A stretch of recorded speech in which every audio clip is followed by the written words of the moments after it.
Alors, comme je l'ai indiqué, ce colloque des 16 et 17 janvier était consacré, si on veut, aux femmes astrologues.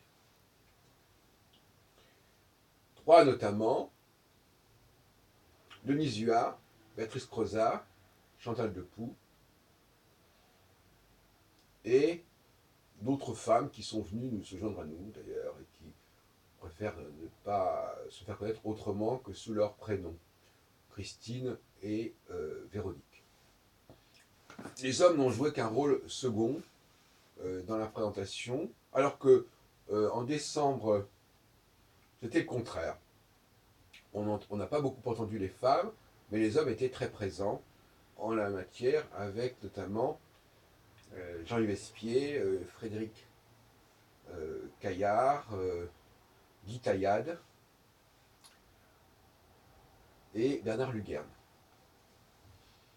Sans parler de Marcel Nha Tran, le Vietnamien. Donc c'est intéressant, cette dualité. Un colloque masculin, un colloque féminin. Un colloque yang, un colloque yin. Cela dit, est-ce que on peut en tirer un enseignement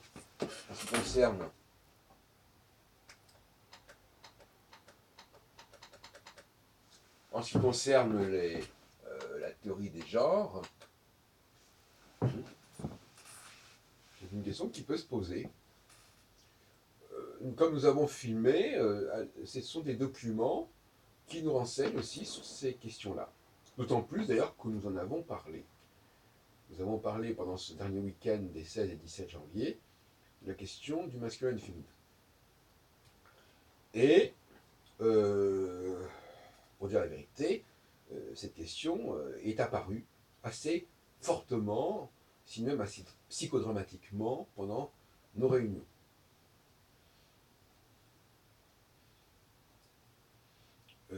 Un autre facteur d'ailleurs qui est arrivé là, le mois dernier, c'est un facteur qui est lié à la question des étrangers.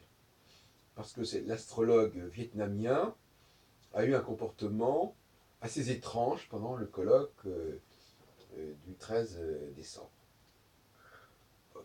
Je vous laisse apprécier par vous-même, mais tout d'un coup, il est intervenu, alors qu'on est en train d'avoir une discussion sur le fonctionnement de l'académie, il a cru que c'était son moment de parler, il a sorti un papier, il a voulu le lire alors qu'on voulait l'arrêter, et ça a perturbé la réunion. Bon, on se dit que ça comme ça, c'est pas complètement par hasard, ça s'explique parce qu'il n'avait pas compris exactement quel était l'enjeu de cette réunion et quel était le timing à respecter. Maintenant, pour aborder cette question-là, qui est venue un peu parasiter, mais pas vraiment parasiter, parce qu'on nous dira, mais cette question du masculin féminin ne fait pas partie de l'astrologie. Je suis désolé, moi j'ai une approche sociologique de ces questions, et pour moi la question du masculin féminin est incontournable pour l'astrologue. Je n'ai pas dit qu'elle faisait partie de l'astrologie à proprement parler, elle est incontournable, notamment, j'en ai parlé tout à l'heure à propos des prévisions de M. Cohen sur le fait qu'on passerait du patriarcat au matriarcat, notamment parce que dans une théorie cyclique, automatiquement, il y a une théorie cyclique, toute théorie cyclique, selon moi, comporte un temps masculin et un temps féminin, ce que dit d'ailleurs l'astrologie chinoise. Je renvoie à une interview que j'avais eue avec Madame Pertu il y a quelques années. Donc, cette question du masculin-féminin, elle est fondamentale. Parce que c'est pas simplement une symbolique, c'est aussi les personnes réelles. Cette psychologie, elle fait intervenir réellement des hommes et des femmes. Donc, il est quand même important de savoir qu'est-ce que c'est qu'un homme et qu'est-ce que c'est qu'une femme, et qu'est-ce qui distingue ces périodes. Qu'est-ce qui caractérise une période marquée par le masculin ou marquée par le féminin. Et beaucoup d'astrologues ne sont pas capables de répondre à cette question. Vous direz les choses comme elles sont.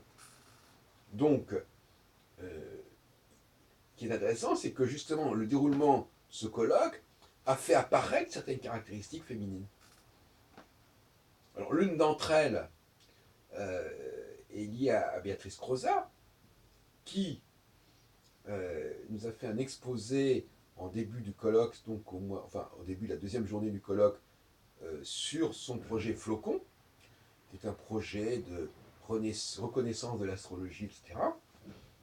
Et elle a lu un texte, ça c'est remarquable, c'est-à-dire que c'est intéressant, les personnes qui interviennent en lisant un texte, comme ce Vietnamien ou cette Brigitte Béatrice Crozat, qui est quand même venue d'Aveyron, c'est tout à son honneur, et non seulement elle a lu un texte, mais quand un autre personnage qui n'était pas là au début de la réunion leur a posé la question, elle a ressorti son texte, elle a voulu le relire à nouveau, tel qu'il était. Et ça, je n'ai pas pu la laisser lire jusqu'au bout, enfin presque si, mais j'ai trouvé ça inouï que devant moi, et devant des gens qui étaient là, d'autres personnes qui étaient là, et qui étaient déjà là quand elle avait lu la première fois son texte, elle le relise sans aucun état d'âme, parce qu'il y avait un monsieur nouveau qui était là. Et pourtant, je vous l'avais demandé, bon voilà, tenez compte, ajustez-vous sur vos réactions, qu'est-ce qu'on a dit. Non, elle a purement et simplement, non seulement elle a répété, mais elle a relu son texte. Bon, moi, je trouve que ça, c'est très féminin. Très féminin. Alors, le mot féminin va peut-être vous paraître incongru, parce que c'est pas associé dans la sémantique au féminin, mais pour moi, c'est très féminin. Voilà, c'est un comportement féminin. Alors, vous l'appellerez, même si vous ne l'appelez pas féminin, moi j'appelle ça féminin. Et donc, d'autre part, elle s'est lancée dans des développements euh, qui sont qu'elle a entendus probablement, qu'elle a repris, mais malheureusement qu'elle ne maîtrisait pas. Hein. Donc elle ne connaissait pas les tenants et les aboutissants. Donc elle connaissait à moitié le dossier, et donc elle s'est exposée, voilà, elle s'est exposée à des critiques, à des observations, des questions auxquelles elle ne pouvait pas répondre parce que son dossier, elle ne le connaissait que superficiellement. Une autre personne a présenté aussi dans la même journée le dossier du zodiaque sidéral avec les mêmes difficultés, c'est-à-dire que finalement, elle a, elle a développé certains arguments que les sidéralistes reprennent en général, mais elle s'est plantée quand elle a commencé à dire que, par exemple, les, les effets, que les tropicalistes, les éphémérides ne situaient pas les étoiles fixes au même endroit que les sidéralistes. Alors qu'en réalité, c'est bien sûr que ça se situe au même endroit. D'ailleurs, je lui ai dit, mais actuellement, est-ce que Saturne n'est pas en conjonction avec Antares? Bon, eh ben c'est vrai dans tous les systèmes, de toute façon. Alors, ne dites pas que Antares n'est pas au même endroit selon qu'on a tel ou tel zodiaque. Ça, elle ne l'avait pas compris. De même qu'on lui a demandé euh, si par rapport aux constellations, est-ce que véritablement l'astrologie sidéraliste se sert des constellations? Bon, en réalité, je lui ai dit, mais finalement, elle divise bien en 12 parties égales l'écliptique. Donc elle tient pas compte des constellations.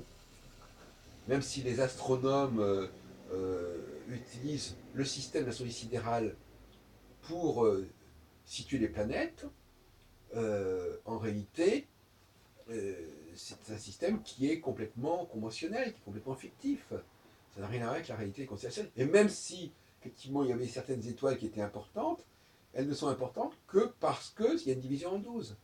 C'est la division en 12 qui détermine les étoiles importantes dans le système. De toute façon, ce ne sont pas les étoiles fixes qui déterminent la division en 12, c'est la division en 12 qui désigne certaines étoiles fixes comme importantes. Bon, donc c'est pas du tout la même démarche. Et là aussi, il n'y a pas véritablement la maîtrise du sujet. Et elles se démontent, elles sont démontées par des questions, et ça devient pénible pour tout le monde parce que elles ne savent pas quoi répondre, alors elles répondent à côté, etc. Donc effectivement, le bilan de cette journée est très intéressant sur le plan de l'étude du comportement féminin, mais il met en évidence un certain nombre de carences et d'insuffisances. Il faut dire les choses comme elles sont. ça montre bien que les femmes ne sont pas forcément les meilleures avocates de l'astrologie ou les meilleurs défenseurs de l'astrologie. Et puis alors donc il y a aussi Chantal Depoux, qui nous a beaucoup intéressé dans son exposé. Elle se posait des questions sur la question de l'origine de l'astrologie, de l'histoire de l'astrologie. Et alors elle, c'est la question qu'elle posait, c'était assez étrange aussi. Elle avait la conviction que l'astrologie était née autour du thème astral, autour du thème natal. Pas du tout, pas du tout.